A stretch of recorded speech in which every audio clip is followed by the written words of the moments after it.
It was about 15 years ago. I went through a personal awakening journey. It started with meditation. And after a few months, I had my first non-physical experience. I began to have pre-birth memory return. And when it did, that was definitely quite eye-opening, paradigm altering. My experience of reality was so altered by this experience, both the out-of-body experiences and also the pre-birth awareness. Christian Sundberg is the author of A Walk in the Physical, a book where he shares his firsthand memories of pre-birth and spiritual awakening to illuminate the greater reality behind life. We go deep into Christian's remembered experiences before birth, how our life challenges are connected to our deeper soul intentions, and what it really means to live from love. Long ago, before I had ever even been physical, coming across a being who had been physical. And in those higher realms, we feel our connectedness with each other. Our nature is shared. And I could feel from this being this incredible love and wisdom and power. He was just so rich and vibrant and alive. And I was like, oh my goodness, like, what did you do to become this? And he shared with me many things, but chief among them was that he had lived a physical lifetime. And in that physical lifetime, he suffered a long-term health condition of some kind. And the way that he chose to meet that pain allowed a refinement of his nature, his essence. It was like a deepening of his being. And I was like so inspired. I was like, I want to do that. Christian's pre-birth memories reveal how life plans work, reviewing millions of possibilities and choosing specific challenges. The physical is highly limiting, which means it has a high opportunity for prompting fear. It has a high opportunity for stimulating yet unevolvedness. Our human race is full of thousands and thousands of years of very crude fear-based thought patterns and behaviors and activities and institutions and belief systems. But that's because the limitation set is so high. So now the question is, okay, it's high. What can we do with it, guys? Like, what can we do with this limitation set? You'll discover why consciousness can actually fail, and why even the smallest acts of love send ripples throughout the entire universe. When we truly move ourselves from a quality of intention of love, that is success. That is powerful. It's aligning with the true power of the universe. It's a service that actually produces, you could think like a pitch, a sound that echoes throughout the entire system. So even though it doesn't look like much on the surface, if we truly choose love in a given moment and truly choose service, vulnerability, kindness, it's like producing a sound that alters the entire universe.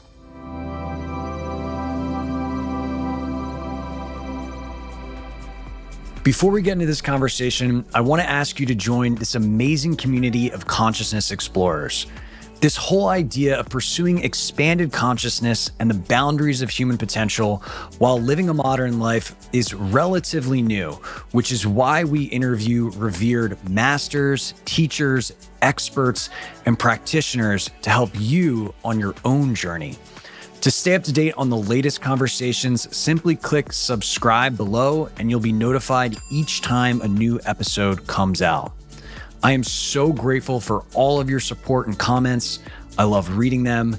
Now let's dive into this conversation. Christian, it's wonderful to see you. It's wonderful to see you too, Scott. Thank you. Well, I think maybe to frame this up, I mean, what was the big inflection point in your consciousness journey? Oh man, the big inflection point. It would be hard to point to just one. So my body is 45 years old right now. And it was about 15 years ago, I went through a personal awakening journey. It started with meditation. And after a few months, I had my first non-physical experience. It was very, very eye-opening and jarring. And it continued to unfold from there. And I began to have pre-birth memory return. And when it did, that was definitely quite eye-opening.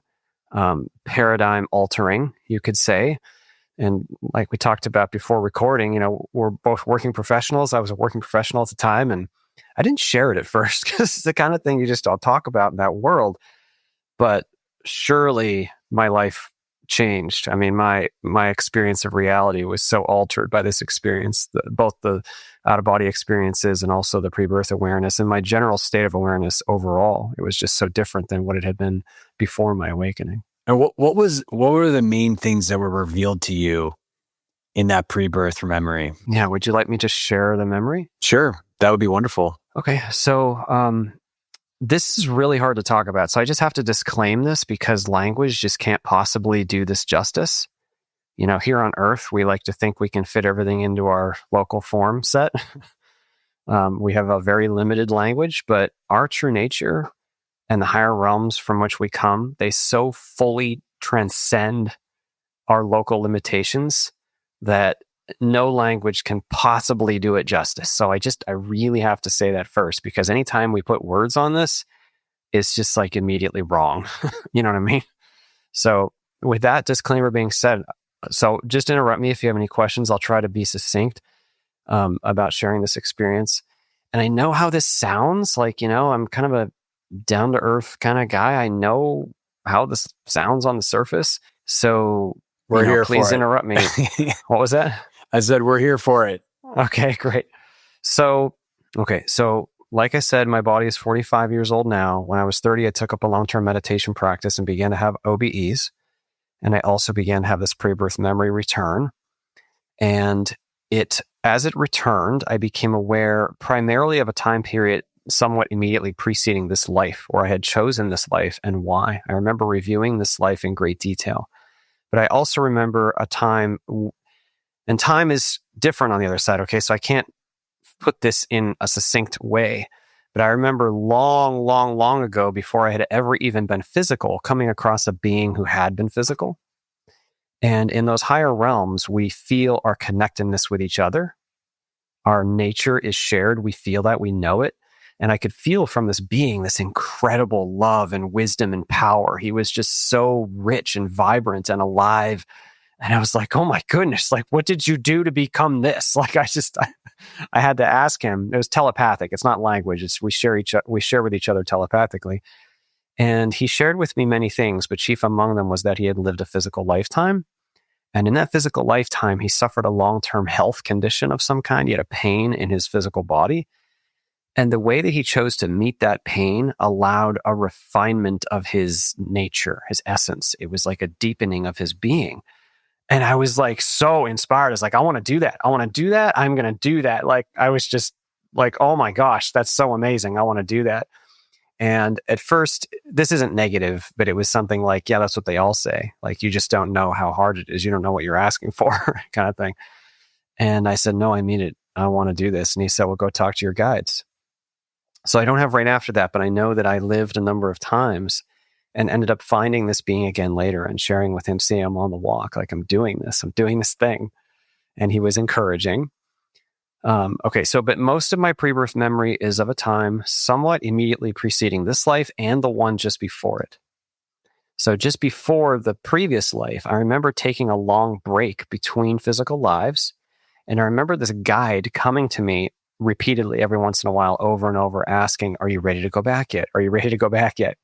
And just putting him off and be like, no, I'm not ready yet. I'm not ready yet. Just like taking a long weekend or something, or a long vacation, and just being like, no, I don't want to go back to the office or something like that, and eventually saying, okay, I'm ready. And then reviewing with this guide what I can only describe as my state.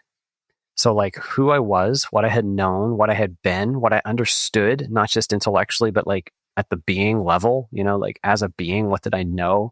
You could maybe think of it like virtues or something, like, it's a little bit crude way to put it, but it was like reviewing qualities of experience or qualities of being that I knew and understood and had as a being. And it was really obvious, the one thing that I needed to, quote, work on. Now, I don't like the words work on because there's nothing we have to do. Actually, as spiritual beings, we're completely free. There's no requirement put on us whatsoever. So I just have to lift that up. Which is a radical idea, right? Because most people in our world of form and society believe that that's what being spiritual is all about, is needing to do stuff. Yeah, there's definitely a deep calling in knowing one's spiritual nature as to what that means. The implications of our loving nature are deep. They call us to action and they call us to actualizing love. But meanwhile, the nature of consciousness itself has no requirement placed on it. It doesn't have a need. It exists unto itself. So, I think that's important to lift up, because like even just the feeling of like, oh, I have to do something. Well, that doesn't really feel very good. And part of the reason it doesn't is because it's not in alignment with the ultimate truth. The ultimate truth is complete freedom. There's nothing that you have to do.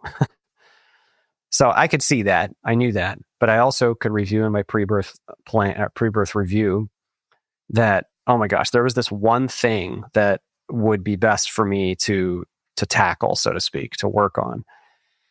And the best way to describe it would be a fear. It was one specific fear that was very, very low vibration. And that fear, because fear actually is something that arises from a negative self-perception that is not in alignment with the truth. So you could say that fear has like a name. You could describe it as a negative self-perception, ultimately, at the bottom, at the root. And so there was this one fear that had bested me in a previous life. And the nature of that fear was the perception of, I am powerless to escape pain. I am powerless to escape agony, mixed with a little bit of like, I'm too proud to suffer. I will reject this. It's very certain specific fear. And I saw that and I knew that, oh my gosh, if I could meet and integrate that, that would be amazing. Like it would enable such a profound growth and expansion, not just for me, but for the whole. Okay, so it was like I would be doing a profound service for all that is if I could meet this personal fear and come to terms with it and really heal it and really integrate it. And so I knew it was like ridiculously low vibration. And I asked, can it even be done? Like, this is so low vibration. Has any being ever processed something this dark and this deep in this specific way? And I was shown yes. And you have all of time available to you to do so. There's no hurry. And I just knew from that point of view, it's difficult as the human sometimes to think this or know this. But from that point of view, I just knew, well, if it can be done, I will do it. Like, I'll do it. So they brought me a life that was appropriate for that intention. It wasn't this life. It was the one just before. And I remember reviewing that life in incredible detail, like reviewing the entirety of the life in seconds. Can I interject? Who is they? They? Yeah, when you said they brought me a life, who is they? Yeah, the guide. Sorry, yes. So I was working primarily with a guide that knew me very well personally, but there is a, I don't know how to describe this, but there's a group of guides or beings who are very wise at collectively, or you could say as a small team perhaps, reviewing what we might call the database of available lives. I don't know how to describe it.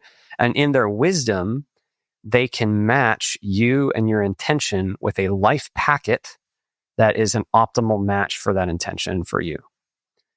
So it's, kind of like reviewing a big database, but doing it with quality and with wisdom.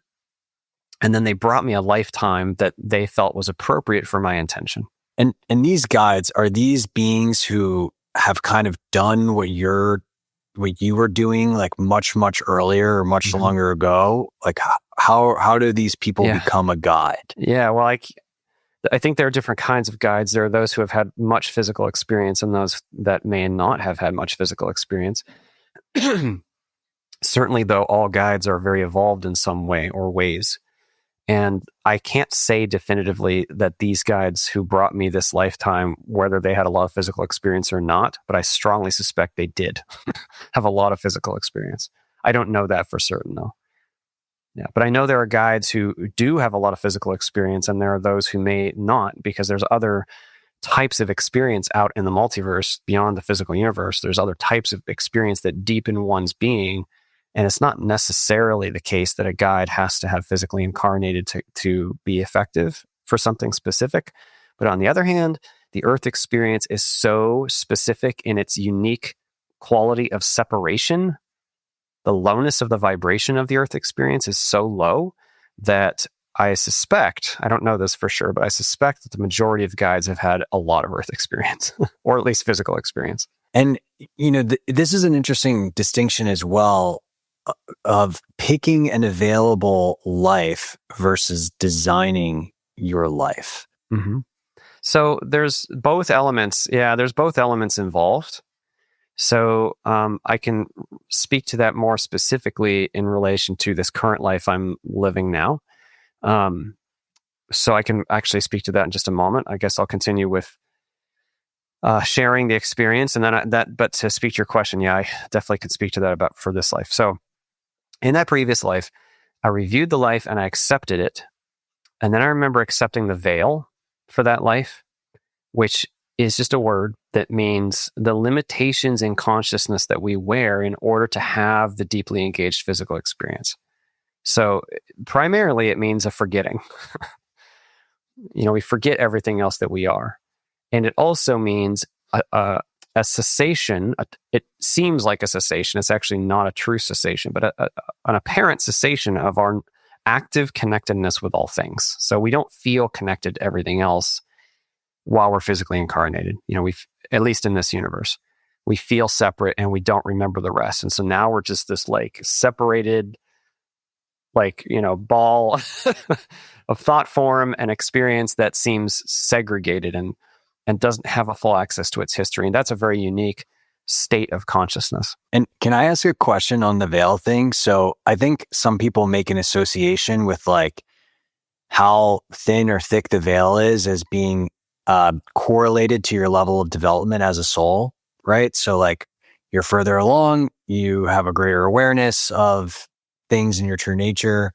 And is that true, or is it more aligned to how you set things up beforehand? Yeah, it's more aligned to how you set things up beforehand, even as there tends to be a general correlation between spiritual evolution and awareness. Because as we grow, even if there is a veil of some density, because each veil is organic and unique, actually, even if there is a veil of some density, an evolved being tends to still feel more readily his or her higher nature beyond that limitation set.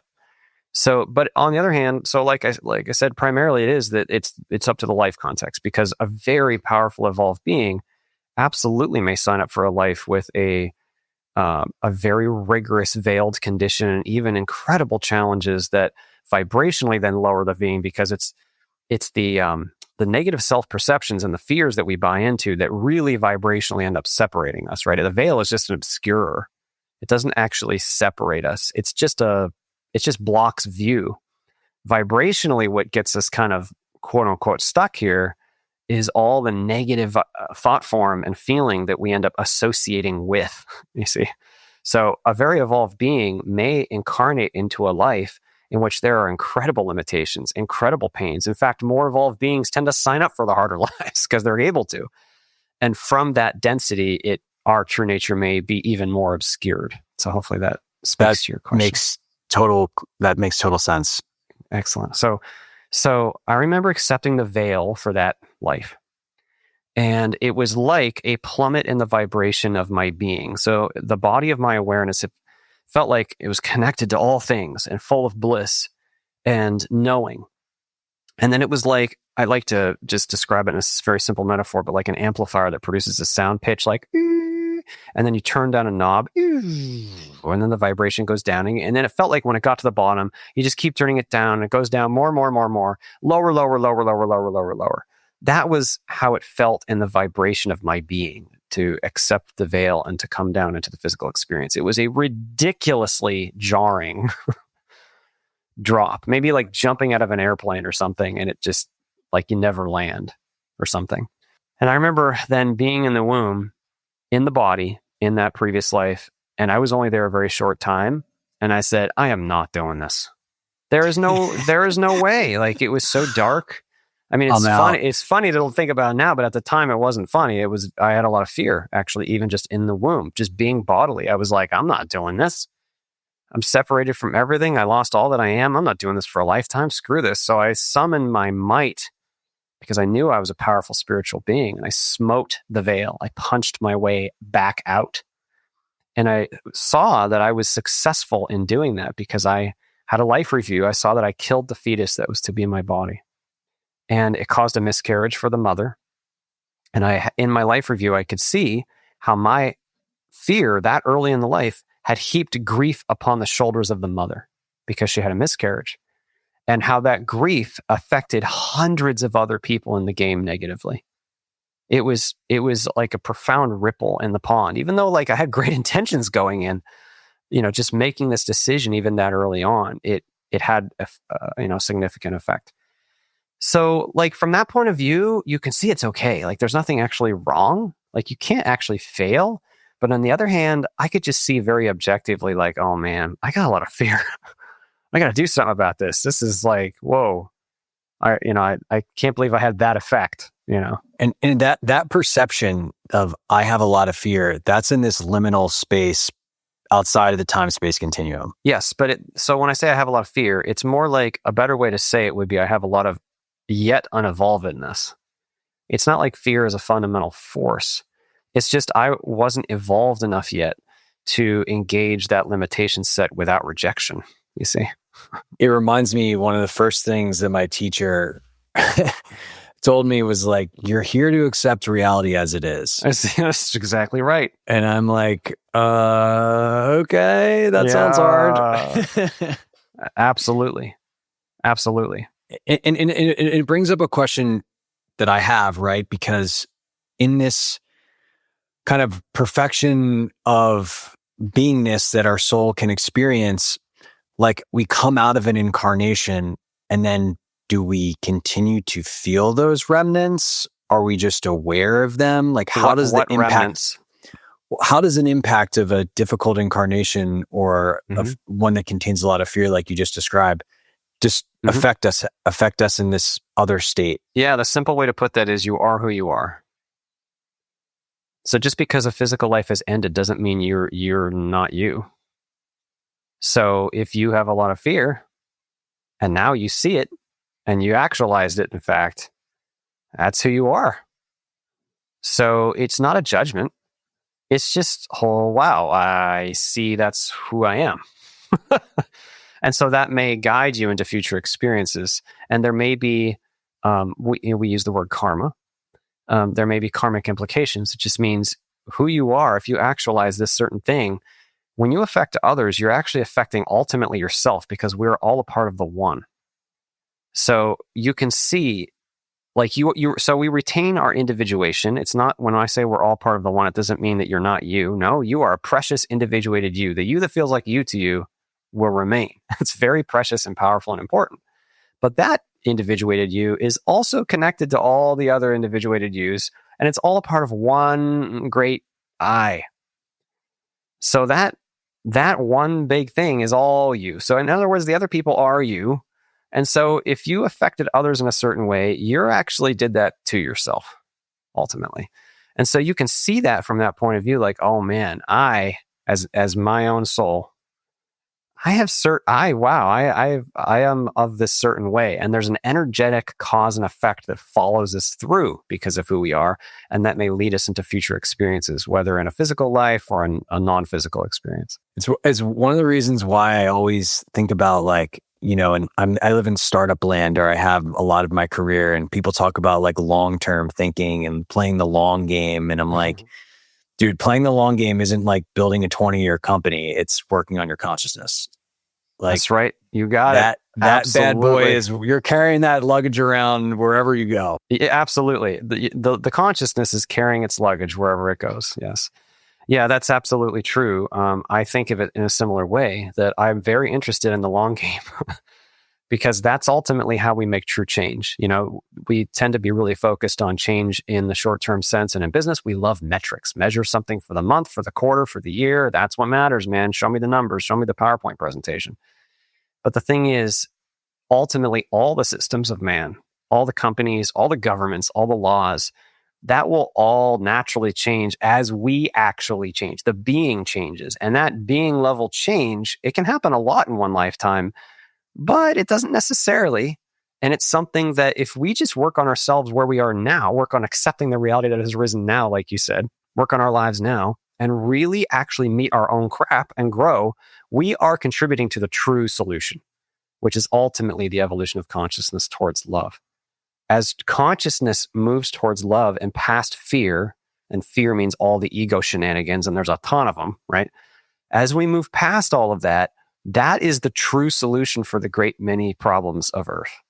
And we can each participate and do that every day. And that is the true long game. That is the real win. The real win is when love is actualized here. I couldn't agree more, my friend. And one of the things that I've heard you talk about is how this is essentially almost like a game or an arena that is designed for us to come back to that. To come back to what? To come back to love. Yes. Can you talk about that and how that works? Let's talk about bringing your whole self to work. If you're like many executives, including myself at one point, you might be living a double life. You have your personal career, and then you have your personal growth journey.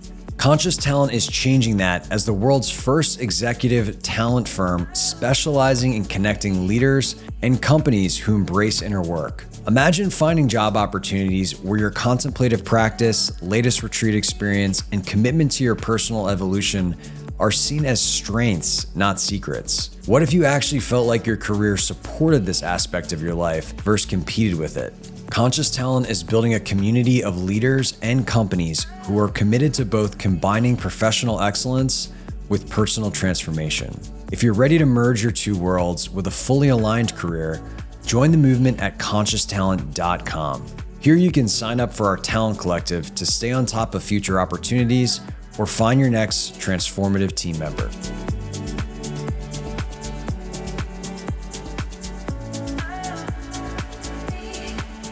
Yeah, so love is our true nature. So what this big simulation ultimately is a limitation set, a very highly defined context, like the Matrix or a dream world or a virtual reality. It's very real. It's a real experience. I'm not saying that we're not having a real experience. It's a real experience for sure. But the form itself is not fundamentally real. And what it does is it provides a context, a contrast through which we can ultimately know ourselves and actually experience ourselves in a new, very well-defined, very efficient way. And the thing about our experience is it's very dense. It's very highly limiting. Being a biological being on Earth, like a human, it is a very, very constraining, tight, limited, dense type of experience. And so in other words, the contrast is high. And so what I mean is it's like lifting weights on a weight bench or something. Like if you lift a heavy weight, you can grow stronger much more quickly. If you can engage as consciousness a more limited condition set, and from there choose love rather than fear, you see, under the pressure, then there's a huge leveraging that takes place because now you are choosing love and overcoming fear, even under the great weight of the density, you see.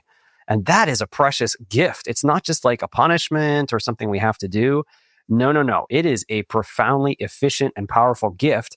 And even being given the chance to play a human is like winning the lottery. I mean, that's how it felt to me. It felt like I was being given $1 million winning lottery ticket. Now that I'm here, I've experienced some profoundly difficult experiences.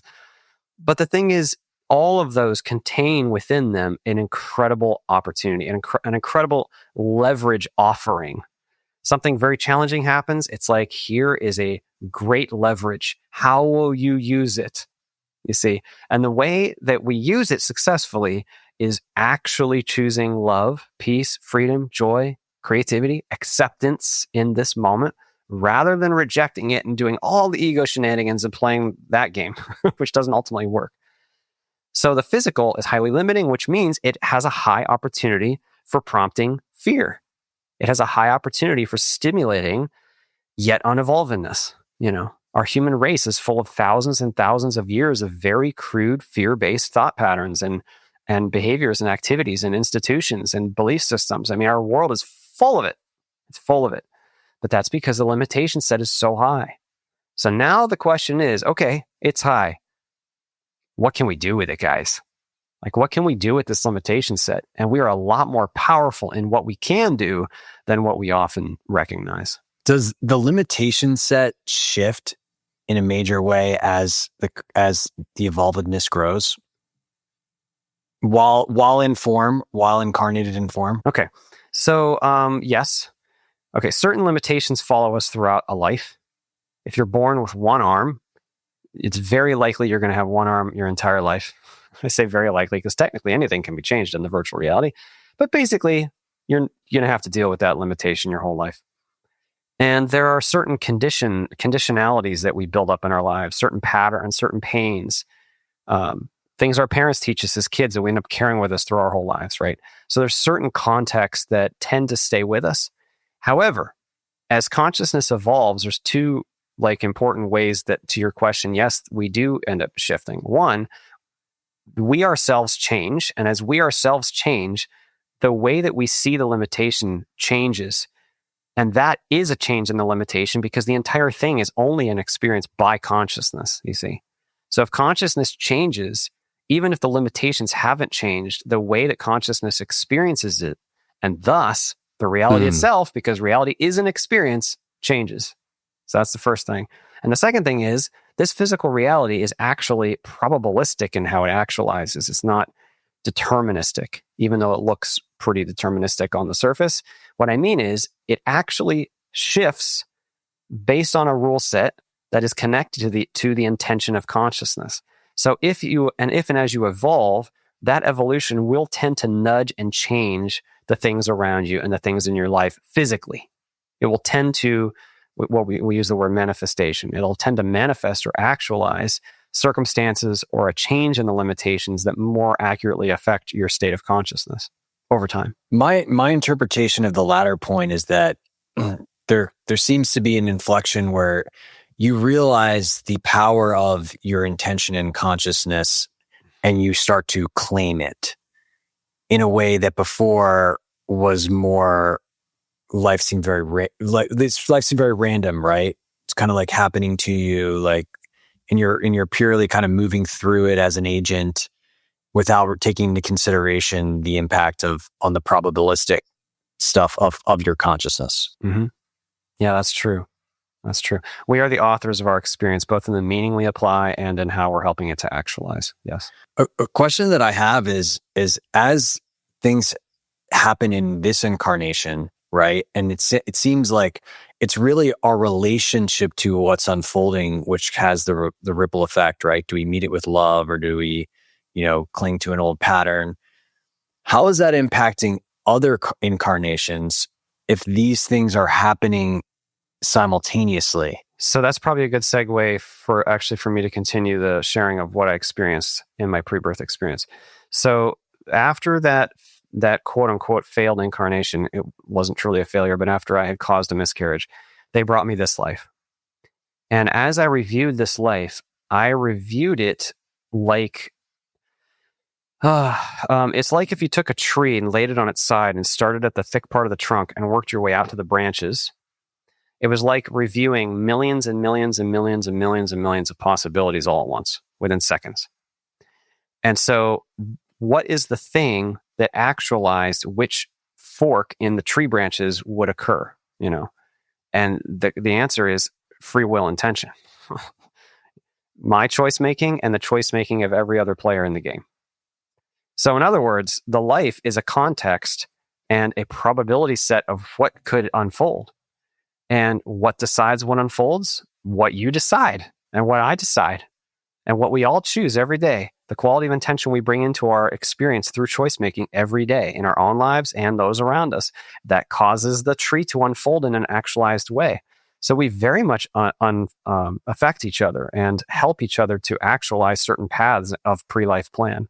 But I guess my question is, and maybe I'm making an incorrect assumption here, that all the incarnations are happening simultaneously. Like there is no space and time, right? That's true.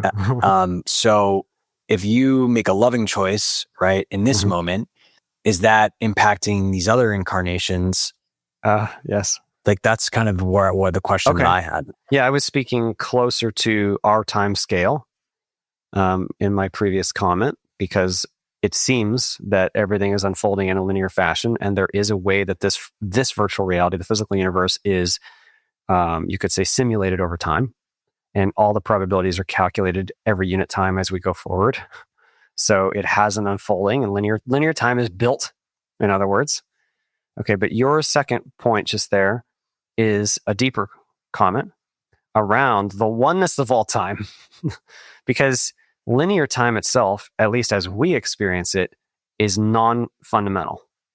It's not a fundamentally real thing. It's a creation. It's like an invention or something, you could say, within consciousness.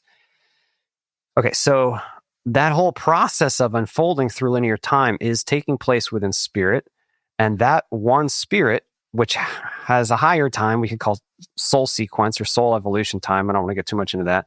But anyway, all of that is taking place within the one now. Okay, so because everything is taking place in the one now, here's this really powerful point, and the human mind has a real hard time getting its head around this. But anytime you do something in this now, you are doing it in all the nows, because all the nows are the one now. There's only one now. So if you can meet a fear right now, today, like if you can feel a feeling that you've never let yourself feel before, for instance, you just did it for all nows. And so of course that has an effect. And the opposite is true, I suppose, as well. What opposite? Well, I guess my point is that whether we choose fear or love, right, that's going to have a cascading effect. So let's talk about that. This is interesting. There is not a true fundamental reality to fear. There is a true fundamental reality to love. So our true nature is non-dual. It is a oneness. And that oneness is love and peace and freedom and joy. That is its true nature. There is no fear in that. There can't be fear in it. Fear only can exist when we buy into a perception that is not that. So when we buy into something that's not powerful or not free or not loved, not loving, that's when we feel fear, right? So the reason I'm commenting in that context of your question in that way is that we can't say that there's truly an opposite to love. There's only the great love, and it is taking sojourns into something that it's not, apparently, which is limitation and the potential fear that may arise from it, in order to deepen and expand the thing that is real, which is the love. So ultimately, everything serves love. You know, one thing I've noticed amongst spiritual paths, it's funny because I'm like here on earth, and is that there seems to be some that are more heart-centered around opening the heart and kind of cultivating love, and then some that are more centered around, non-duality, right? And kind of like this like heightened state of awareness. And I'm just curious what you think about that based on your comments regarding love. Yeah. So we just made two things out of one thing again in the question, because now there's an idea, non-duality, and then there's this thing called feelings. How do they relate to each other? They are all non-duality.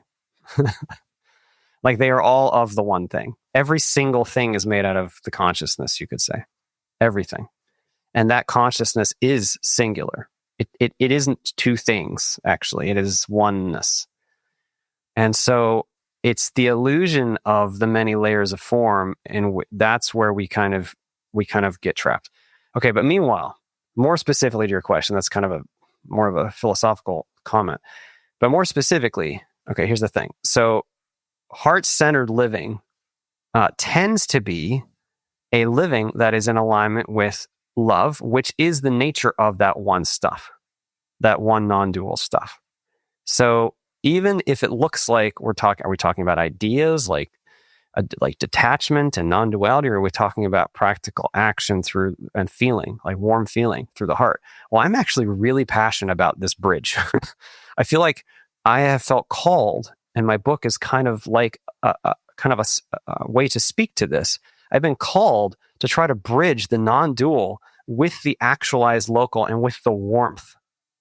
Because the warmth is an expression of the non-dual. It's all one beautiful thing. And so a way we could put that is it's all ultimately in service of dispelling the thing that is not actually real, which is fear and the fear of limit, including of the limitation that has been created here. So it's all a working back towards that one thing. And heart-centered living is a beautiful part of that. And knowing consciousness as the one field of awareness is a beautiful part of that. I appreciate that perspective. So getting back to your story, I know you went through some prolonged health challenges. Yes. That can kind of contextualize some of the ideas that are talking about. Can you share more on that? Sure. So when I was 22, I tried to move to China. I studied in Beijing at the age of 20. And when I tried to move to China, I had a heat stroke in a Chinese city called Chengdu. And it was very hot and humid. And I was in the Chinese hospital for 4 days, and they pumped my body full of potassium, and like bag after bag after bag. And it caused some kind of neurological burning that was head to toe agonizing for months. I couldn't do anything. I was just in pain. That was the physical the first physical form of chronic health condition that I've experienced. I've experienced many other conditions since then. Autoimmune disease, lung collapse. I won't get into all them all. There's too many to name. But I've had very many, very painful health conditions, and in a body that is very, very, very sensitive. So I experience things very deeply, including all these pains. At the time at 22, when I had this health experience, I only experienced trauma because I could not escape the pain. And I just felt trapped in this perception of powerlessness, this very perception that was the fear. I had post-traumatic stress afterwards. I would just sit and rock back and forth for months in a row. And I was completely disassociated because it was such a painful experience for me. I went through years of EMDR therapy, where layer by layer, I worked through all the fears and eventually found the root fear, the most terrifying moment where I was laying in a hospital bed in Chengdu and my heart was doing weird stuff. And they said that my heart could have stopped it. And I was in terrible, terrible pain. And I felt so deeply the sense, most importantly, was this fear, this incredible sense of I am powerless. I cannot escape agony. I could die and I can't escape. And it was just this raging of energy. That energy was what I came to process. And I have since worked through it through EMDR, but also through many other ways because it connects to so many things in life. And even since then, I've had many chronic health challenges, but they're different now. They don't have the same charge to them. And if and when they arise, and there are other aspects of the cave, this is just my own personal metaphor, I feel like dealing with this health experience at 22 and finding the fear, that took years to even find the root fear. That was like touching the back wall of a huge cavern. But meanwhile, the cavern still has space. It's still big. It's got a lot of context and volume. And so other experiences arise to pull chunks out of this volume and hand it to me for processing. And that's okay. As that happens, I seek to fully allow and process and surrender and integrate. And that is a profound opportunity. So yeah, it's not what happens to us, it's how we hold it, how we respond to it. In my case, that has taken the form primarily through numerous health experiences throughout my life. Well, I've been going through something similar, and it's very inspiring to hear your story. Thank you. And it seems like, the physical manifestations are related to that root fear.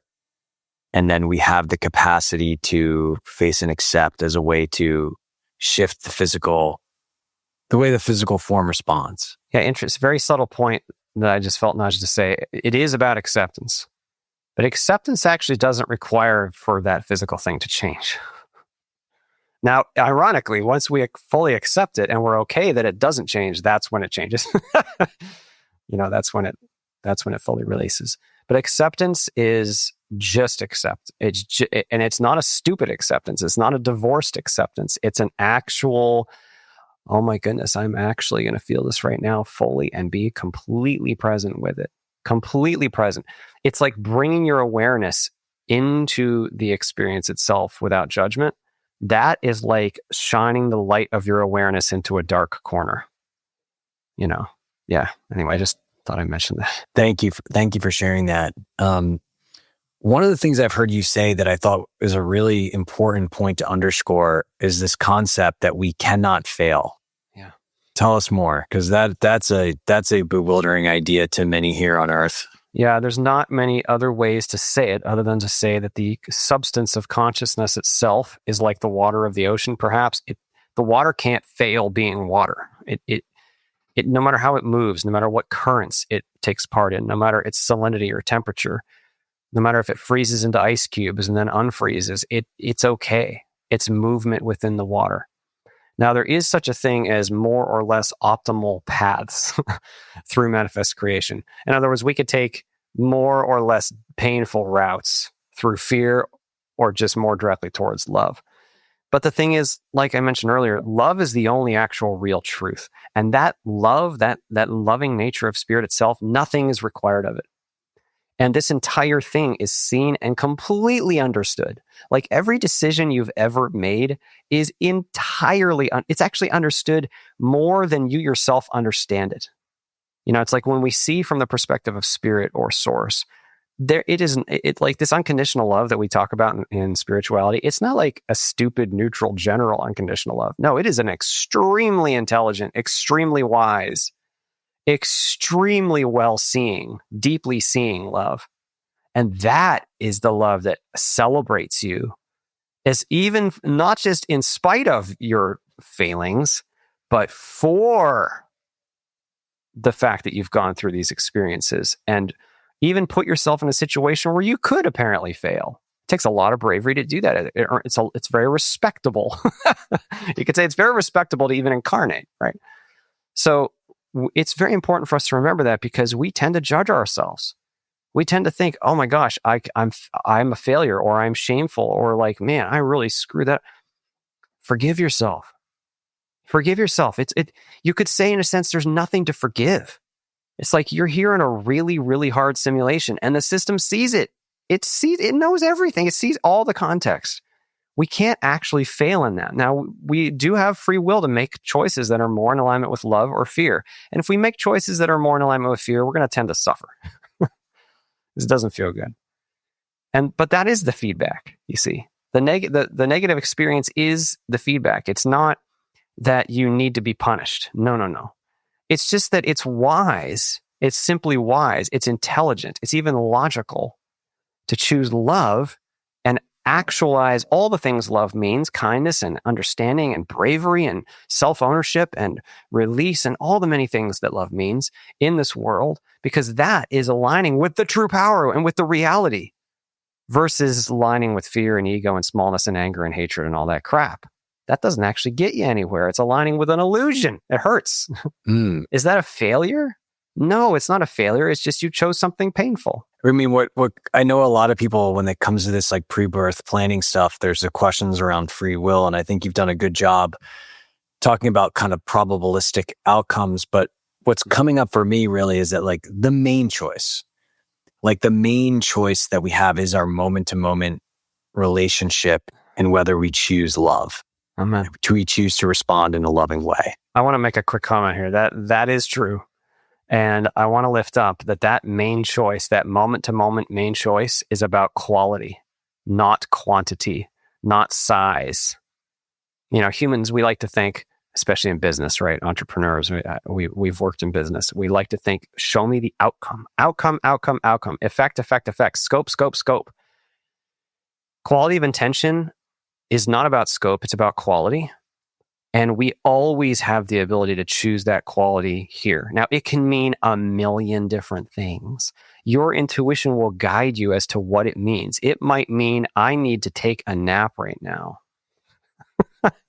Like whatever it is. I'm just saying, like, don't judge the scope on the surface. Really listen to your soul. Listen to your intuition. Listen to your real self. Like, it's actually saying something quite clearly. And aligning with that is a movement of quality, not necessarily a size, a scope. Yeah, I just want to lift that up. How do you think about discernment between the intuition that comes up and then, I guess, some of these other thought forms that are not intuition, and just general acceptance of what is? Because I, personally have experienced things where I'm like, okay, I'm accepting this thought form, but it also seems like a pattern and not real. And it just can be kind of tricky water sometimes. Yeah, there's an important idea here that may be worth lifting up. So clarity is an important idea. Clarity meaning alertness. I lift this up because if we're not alert, and if we do not have clarity, we can't discern thought form from intuition very clearly, and it's all mud. This is one of the reasons why meditation is so important and so powerful, because through meditation over time, we gain more and more increasing familiarity with what we really are, which is consciousness itself, rather than the thoughts, rather than the thought forms. We end up discovering, oh my gosh, I am not the thought. I am the being experiencing the thought. I am the consciousness knowing itself through a thought as a thought, but I'm actually not the thought. And that's very clear. It's an alert. It's a state of alertness. You could say meditation is about like so much alertness that you're actually even seeing thought for what it is. Okay, so I'm lifting that up because that's a very powerful tool to be able to discern the difference. Thought forms that are earthly in origin and conditioned based, tend to be very comparatively dense, slow, and even painful. Like a little tiny pain accompanying the thought. I'm hungry. I want a sandwich. I want this thing, or maybe I should go. There's a little tiny little. If you pay attention within your body and within your intuitive and feeling body, how does it feel? Whereas intuitive guidance tends to be very quick, very full, very clear, and very like purely feels good. The question is, are you willing to actually listen to it?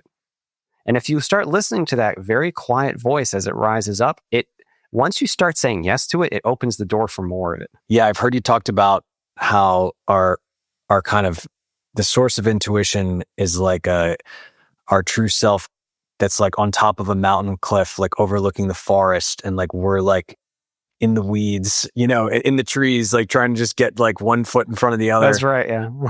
One question I have, so you mentioned just about like we're in this very low density earth experience, and you hear a lot of people talk about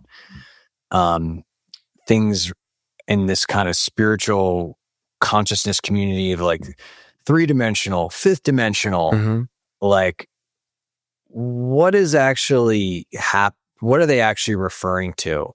Yeah. Okay, so think of manifest creation in its entirety as many layers, having layers. So I'm not going to describe all the layers because that's way ahead of, I don't want to speak to something I don't know very clearly about, and it's beyond I shouldn't be speaking about it too much. But I'm just saying that there's the physical universe. There is the thought responsive realm above our universe that gives rise to it. We call it the astral sometimes. And there are other reality systems above that. There's also vibrational levels of reality occurring that are connected to all these systems. This is a very complex, multidimensional system. When we talk about 3D, 5D, these are just very simple metaphors for ultimately what is the shift in consciousness from lower vibration, dense form association into states of vibration that are much closer to our true nature through some actualized system like our own. So I don't think I'll be more specific than that. It's still a shift in consciousness.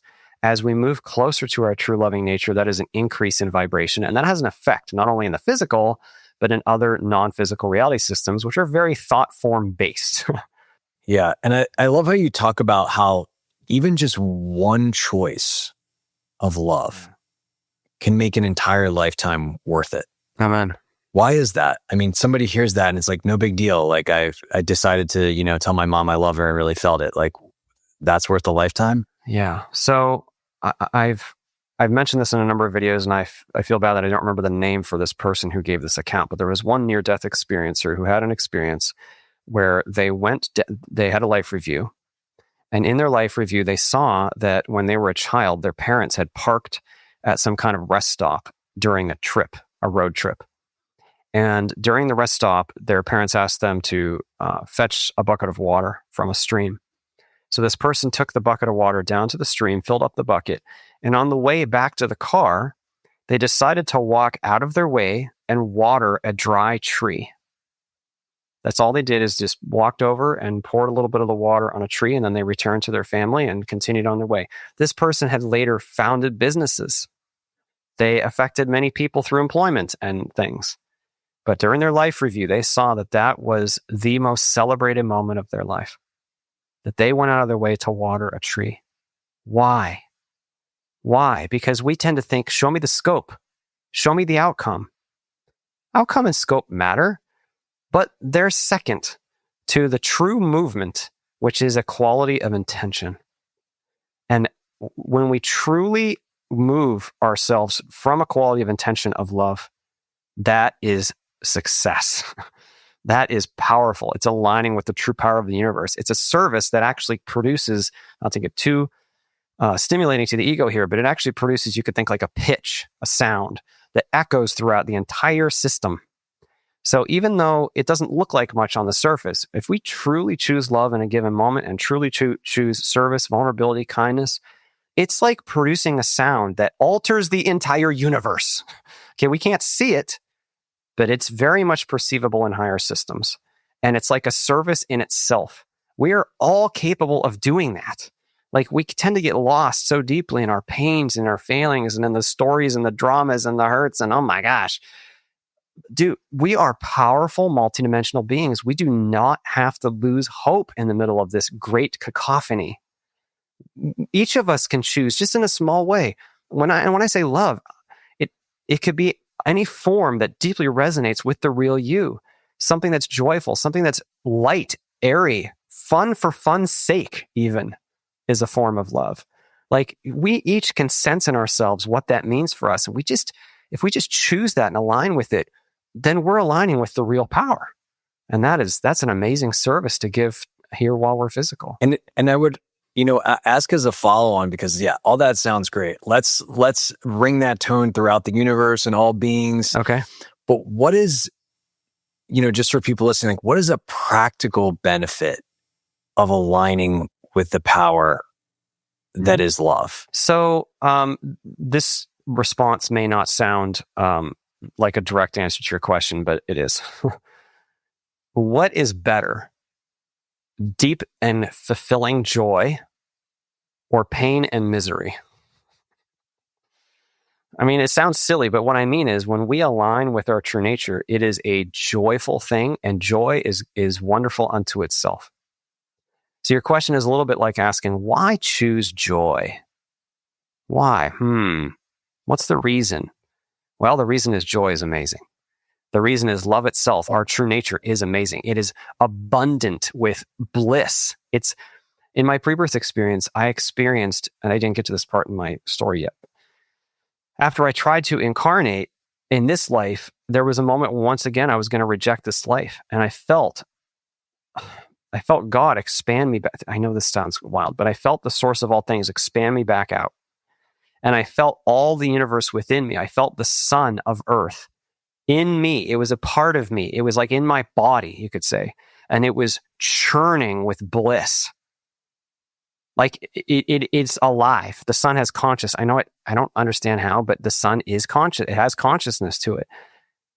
So your question is a little bit like asking, why raging bliss? Why would we choose that? Because it's amazing. Because it's beautiful. Because it aligns with what the true power is.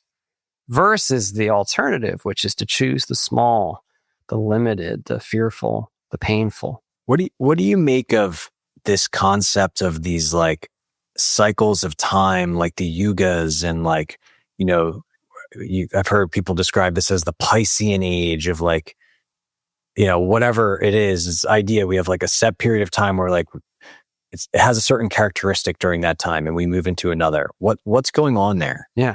Okay. So there are layers within layers of cycles, and we see that as a fractal here in our physical world. So we have like day and night cycles. And then we have seasonal cycles. We have yearly cycles. We have all these cycles, like small ones built within larger ones, right? There are energetic cycles. And in my pre-birth experience, I was aware that I was coming to Earth at a time which was the beginning of what we call very crudely with the term the awakening. It just meant I was aware that this was the act of the play where we're all going to try to wake up. Like, we're gonna try to actualize a significant vibrational shift from these very old, clunky, painful, pervasive, and persistent negative thought forms to a much higher level of awareness of who we really are in a relatively short amount of time, like a few generations, like a pretty short amount of time. And I could just see that was the act. It was like being the act of the play. It was like someone opened the script and we were done with like an earlier act. And now this is the beginning of the act called the attempt of the awakening of Earth, something like that, And so there are names given to that, like the age of Aquarius or whatever. There are these names that people have come up with when they've sensed those energetic cycles, and they try to put names on them. Even larger than that, there are actually even deeper cycles. And I know this sounds wild, but I remember that so this universe itself, and this is discussed in Eastern religious traditions, but there's this great cycle of like an out-breath of the universe and a great, great processing and integration of all the things, and then a return to the great stillness in between. And then another one that's even larger if we so desire.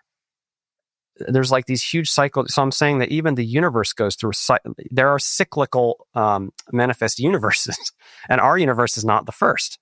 This is not the first time a veiled experience has been attempted. In fact, this is a very advanced, we've come through many, many iterations of veiled experience, and now we are however many billions of years into the experience of this physical universe. And the Earth is, the whole human race has only been around for, so many years, and the Industrial Revolution was like a blip of time ago in the context of the larger time.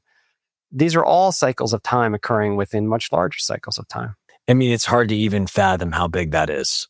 That's because the thinking mind, the human thinking mind, is built to fathom the local, which is a very well-defined small subset of form.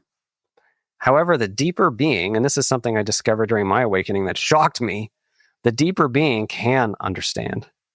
It can know, it can see, it contains it all. All that you could say all of manifest creation is within our being and therefore is knowable. But it's not the same as knowing it as a thinking human. That's not possible. Well, I've heard you talk about with certain things, the information comes all at once. It's like broadband internet.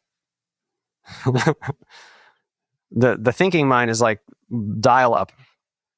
Very small, very short. You get one thought. Right now you're thinking, I want a sandwich. That's about it. That's what you got. Whereas the spirit itself has incredibly wide bandwidth. It's not limited in the same way that the human brain is limited, right?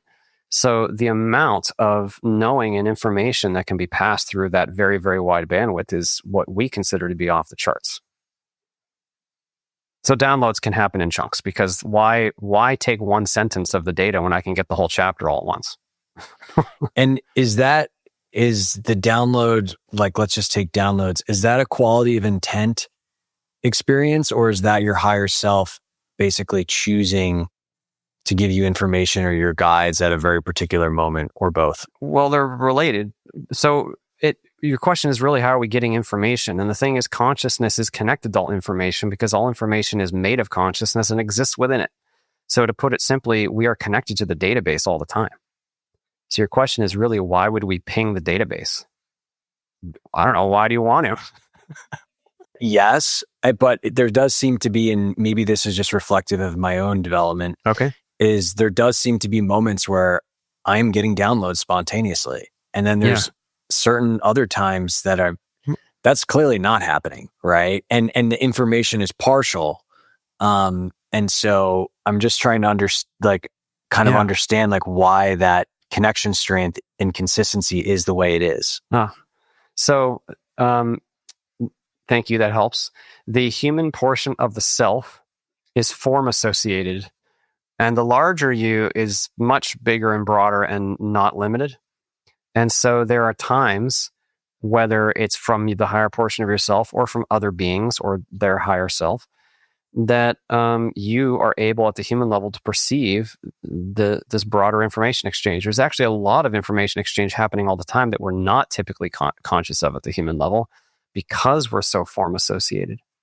Quality of intention definitely has an effect on form association. Meditation has a profound effect because we end up inadvertently, we don't know we're doing this when we meditate, but by looking towards consciousness and away from form, we're actually freeing ourselves. It's like looking away from the movie screen in the movie theater. And then in the movie theater room, in the theater itself, there's all sorts of information. So as you stop looking so hard at the movie, and again, this is all waxing and waning, right? So you might have periods of life where you're deeply engaged in the physical and in the form, and periods where you kind of withdraw. Those cycles happen. And as they do, they may facilitate more or less awareness at the human level of those information exchanges because of depth of form association. And where you are on your journey. Like there might be a reason that right now is the time it's best for you to get a download. What is your experience like currently with this juxtaposition of being in form and then having, I guess, just a broadened awareness? Well, personally for me, the last couple of months, I've actually had two very significant personal crises arrive in my life that have been very, very dense and painful. And so I have felt called to deeply experience them and to be really in the weeds and actually even to lose myself in the character for a while. And so for me, I feel the benefit of that. And I also look forward to complete stepping beyond and knowing the vastness of my being in more depth again. But the thing is, the physical is the rare opportunity. Actually, the physical is the unusual circumstance. And so when we have the opportunity of a huge challenge in our lives or something that's even very painful, there's a lot of potential there. And I feel like there's a great wisdom in utilizing that potential. So just for me, the current answer to your question for me would be, I'm in the muck, man. I'm like seeing it, feeling it, touching it, tasting it. And that's okay. That's just, that's the current experience. And there's an incredible amount of power and opportunity in that. Yeah, it's not about like running away from it or something, you know? Yeah. Well, it's a very profound insight that, I think a lot of us are a lot of people in the spiritual path are treating this physical experience as the thing to get away from, instead of the thing that is most precious and also unusual. So let me make a quick comment there that this is why the concept of moving towards alertness is a good concept, because we're not talking about physical versus non-physical. Oh, and spiritual means the non-physical. No, it's all spiritual. Consciousness is the thing knowing the physical experience. Consciousness is the thing knowing the much higher astral experiences.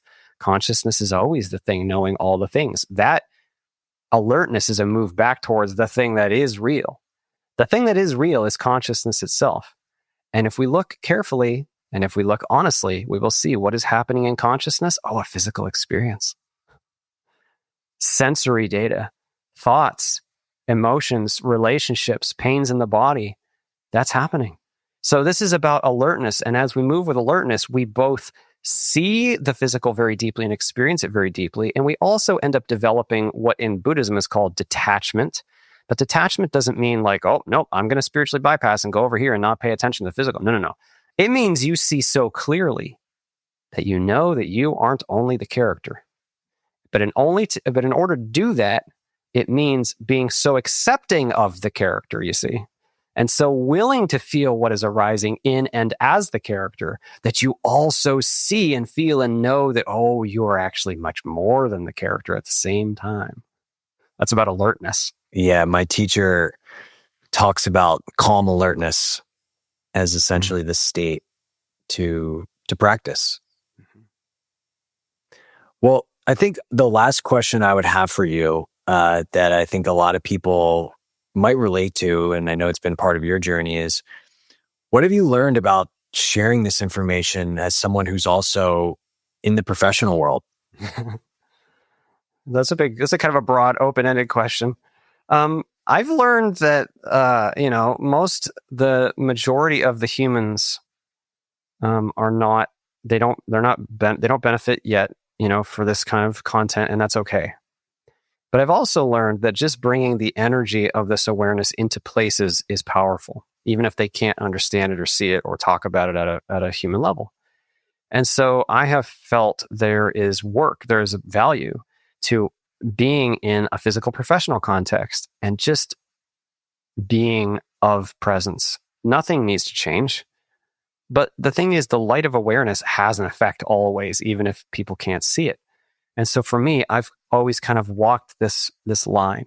Now, I also personally have, wrestled some time with, okay, but how, what do I do with my time and my energy? And I have felt for a long time that I should support my family, support my wife and my kids. And so I've worked hard in a mainstream professional context, but I also don't have a death grip on that. And I know that as I've followed the spirit and just let myself go where I feel pulled, amazing things happen. And so I'm going to be letting that happen in my professional life too. And sometimes that's scary, but I've learned, I've seen it work, that if we just follow the spirit and really just don't even require an outcome, just follow where the joy leads. There's no requirement. Just follow where the joy leads. Amazing things happen. They actualize. Actual tangible things happen. I've seen it. It's amazing. So I feel like that's something I've learned, and I continue to try to practice, every day. There's a simplicity in that, and not to underscore how challenging it can be, but just relative to the notion of this concept that we have to figure it out.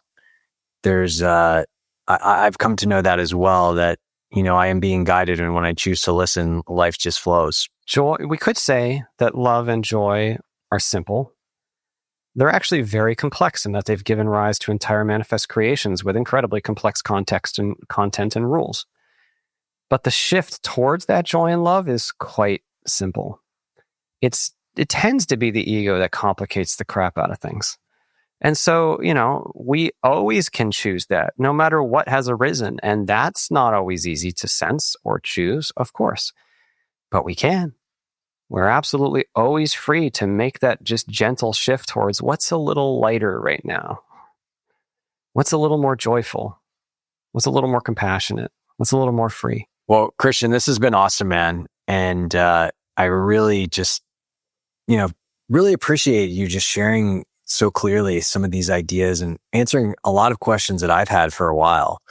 So thank you. And I know my favorite body worker in Austin will be very excited too, because she helped me with some of the questions. But for people that want to can go deeper into your work, I know you have a book, I know you have a website. Could you share more where they can learn more? My website is awalkinthephysical.com, www.awalkinthephysical.com. The book is A Walk in the Physical. The book is available to be read online for free at the third link down on my book page on the website. So it's not about money. But it is for sale on Amazon. And I'm happy to try to respond to emails, but I'm like hundreds behind. I just can't keep up all the time. But it's awalkinthephysical@gmail.com. And my website has a number of talks, a lot of talks. And I recently started a small YouTube channel, and I have just a few videos on there right now for a meditation workshop I ran a few months ago. So eventually I'll be building that up more, but do that at the right time. Exciting. Well, we'll link all that out so it's easy to find. Thank you. Thanks again, Christian. This was really a blast. Scott, thank you so much. When I felt into the energy of what you're doing and the importance of this channel and the many people listening to it, it's actually very, very powerful and precious. There's something about the roots of this in the settings that your listeners are in that is so critical. It's like the front line. So thank you, Scott. And thank you, everybody listening today, for being here, being a part of this, and being human on earth right now. And walking the spiritual walk where you are. It's actually really valuable. Thank you. Thank you.